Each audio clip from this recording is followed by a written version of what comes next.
trong một sai sim on lỡ nhưng anh án xa xử lý về cái bánh lôi mọc bán chân nhỏ nè ở bên bị quả tế nhỏ này còn là cho tờ alert setting tóm nó nè scroll được còn nhỏ hay khuyên option take to speak chứ còn là bài về máu nó ngay là về được bài nó như thời ca updateនៅ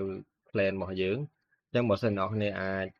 ចង់បានលេង AI ធម្មតាអ្នកគ្នា update ទៅ standard ទៅហ្នឹងហើយនេះឧទាហរណ៍ថាខ្ញុំនៅ plan standard តែខ្ញុំអាចមានប្រើ voice បាន2សលេង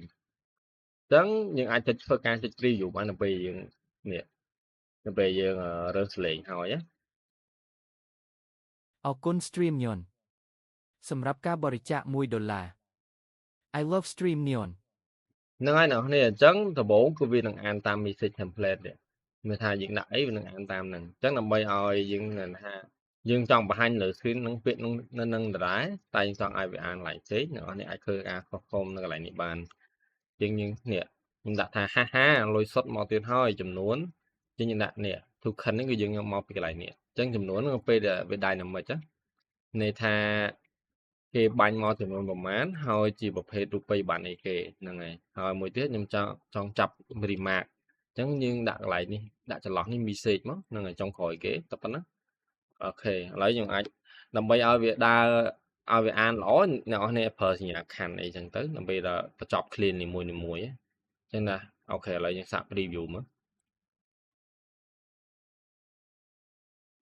ហាហាហាលុយសុទ្ធមកទៀតហើយចំនួន$1 I love Stream Neon ឃើញអត់អញ្ចឹង